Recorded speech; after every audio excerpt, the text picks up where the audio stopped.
اور جب ہم آسمان کی ملکہ کے لیے بخور جلاتی اور تپاون تپاتی تھیں تو کیا ہم نے اپنے شوہروں کے بغیر اس کی عبادت کے لیے کلچے پکائے اور تپاون تپائے تھے؟ خداوند کے زندہ اور پاک کلام میں سے یرمیہ کی کتاب اس کا 44واں باب۔ وہ کلام جو ان سب یہودیوں کی بابت جو ملک مصر میں مجدال کے علاقہ تحفخیس اور نوف اور فتروس میں بستے تھے یرمیہ پر نازل ہوا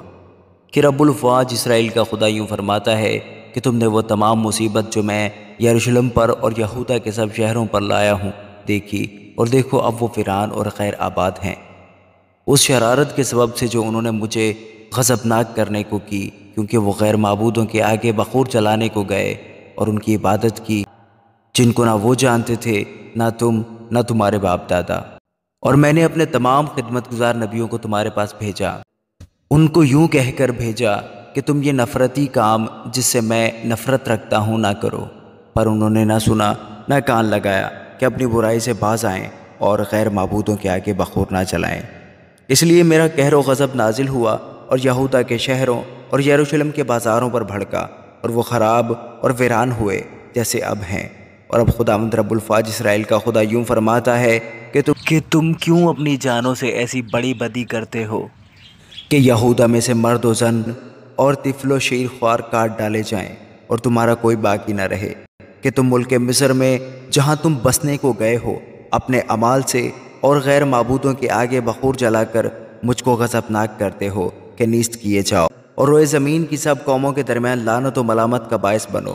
کیا تم اپنے باپ دادا کی شرارت اور یہودا کے بادشاہوں اور ان کی بیویوں کی اور خود اپنی اور اپنی بیویوں کی شرارت جو تم نے یہودا کے ملک میں اور یروشلم کے بازاروں میں کی بھول گئے ہو؟ وہ آج کے دن تک نہ فروتن ہوئے نہ ڈرے، اور میری شریعت و آئین پر جن کو میں نے تمہارے اور تمہارے باپ دادا کے سامنے رکھا نہ چلے۔ اس لیے رب الفاج اسرائیل کا خدا یوں فرماتا ہے کہ دیکھو میں تمہارے خلاف زیانکاری پر آمادہ ہوں گا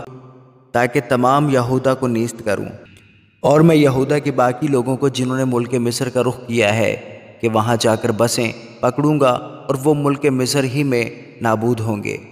وہ تلوار اور کال سے ہلاک ہوں گے، ان کے ادنا و اعلیٰ نابود ہوں گے، وہ تلوار اور کال سے فنا ہو جائیں گے اور لعنت و حیرت اور طعن و تشنیع کا باعث ہوں گے۔ اور میں ان کو جو ملک مصر میں بسنے کو جاتے ہیں اسی طرح سزا دوں گا جس طرح میں نے یروشلم کو تلوار اور کال اور وبا سے سزا دی ہے۔ پس یہودا کے باقی لوگوں میں سے جو ملک مصر میں بسنے کو جاتے ہیں نہ کوئی بچے گا نہ باقی رہے گا کہ وہ یہودا کی سرزمین میں واپس آئیں جس میں آ کر بسنے کے وہ مشتاق ہیں، کیونکہ بھاگ کر بچ نکلنے والوں کے سوا کوئی واپس نہ آئے گا۔ تب سب مردوں نے جو جانتے تھے کہ ان کی بیویوں نے غیر معبودوں کے لیے بخور جلایا ہے، اور سب عورتوں نے جو پاس کھڑی تھی، ایک بڑی جماعت یعنی سب لوگوں نے جو ملک مصر میں فتروس میں جا بسے تھے، یرمیہ کو یوں جواب دیا کہ یہ بات جو تو نے خداوند کا نام لے کر ہم سے کہی ہم کبھی نہ مانیں گے، بلکہ ہم تو اسی بات پر عمل کریں گے جو ہم خود کہتے ہیں کہ ہم آسمان کی ملکہ کے لیے بخور جلائیں گے اور تپاون تپائیں گے، جس طرح ہم اور ہمارے باپ دادا، ہمارے بادشاہ اور ہمارے سردار یہودا کے شہروں اور یروشلم کے بازاروں میں کیا کرتے تھے، کیونکہ اس وقت ہم خوب کھاتے پیتے اور خوشحال اور مصیبتوں سے محفوظ تھے۔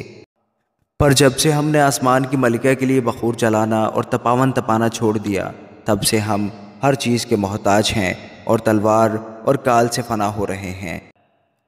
اور جب ہم آسمان کی ملکہ کے لیے بخور جلاتی اور تپاون تپاتی تھیں تو کیا ہم نے اپنے شوہروں کے بغیر اس کی عبادت کے لیے کلچے پکائے اور تپاون تپائے تھے؟ تب یرمیہ نے ان سب مردوں اور عورتوں یعنی ان سب لوگوں سے جنہوں نے اسے جواب دیا تھا کہا،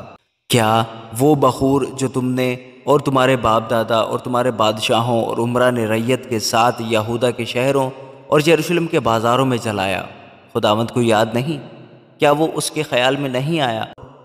بس تمہارے بد اعمال اور نفرتی کاموں کے سبب سے خداوند برداشت نہ کر سکا، اس لیے تمہارا ملک ویران ہوا اور حیرت و لعنت کا باعث بنا جس میں کوئی بسنے والا نہ رہا، جیسا کہ آج کے دن ہے، چونکہ تم نے بخور جلایا اور خداوند کے گنہگار ٹھہرے اور اس کی آواز کی شنوا نہ ہوئے، اور نہ اس کی شریعت نہ اس کے آئین نہ اس کی شہادتوں پر چلے، اس لیے یہ مصیبت جیسی کہ اب ہے تم پر آ پڑی۔ اور یرمیہ نے سب لوگوں اور سب عورتوں سے یوں کہا کہ اے تمام بنی یہودا جو ملک مصر میں ہو، خداوند کا کلام سنو۔ رب الفواج اسرائیل کا خدا یوں فرماتا ہے کہ تم نے اور تمہاری بیویوں نے اپنی زبان سے کہا کہ آسمان کی ملکہ کے لیے بخور جلانے اور تپاون تپانے کی جو نظریں ہم نے مانی ہیں ضرور ادا کریں گے، اور تم نے اپنے ہاتھوں سے ایسا ہی کیا، بس اب تم اپنی نظروں کو قائم رکھو اور ادا کرو۔ اس لیے اے تمام بنی یہودا جو ملک مصر میں بستے ہو، خداوند کا کلام سنو۔ دیکھو خداوند فرماتا ہے، میں نے اپنے بزرگ نام کی قسم کھائی ہے کہ اب میرا نام یہودا کے لوگوں میں تمام ملک مصر میں کسی کے منہ سے نہ نکلے گا کہ وہ کہے کہ زندہ خداوند خدا کی قسم، دیکھو میں نیکی کے لیے نہیں بلکہ بدی کے لیے ان پر نگران ہوں گا، اور یہودا کے سب لوگ جو ملک مصر میں ہیں تلوار اور کال سے ہلاک ہوں گے، یہاں تک کہ بالکل نیست ہو جائیں گے، اور وہ جو تلوار سے بچ کر ملک مصر سے یہودا کے ملک میں واپس آئیں گے تھوڑے سے ہوں گے، اور یہودا کے تمام باقی لوگ جو ملک مصر میں بسنے کو گئے جانیں گے کہ کس کی بات قائم رہی، میری یا ان کی۔ اور تمہارے لیے یہ نشان ہے، خداوند فرماتا ہے کہ میں اسی جگہ تم کو سزا دوں گا تاکہ تم جانو کہ تمہارے خلاف میری باتیں مصیبت کی بابت یقیناً قائم رہیں گی۔ خداوند یوں فرماتا ہے کہ دیکھو میں شاہ مصر فرعون حفرہ کو اس کے مخالفوں اور جانی دشمنوں کے حوالہ کر دوں گا، جس طرح میں نے شاہ یہودا صدیقیہ کو شاہ بابل نبوکد نظر کے حوالہ کر دیا جو اس کا مخالف اور جانی دشمن تھا۔ آمین۔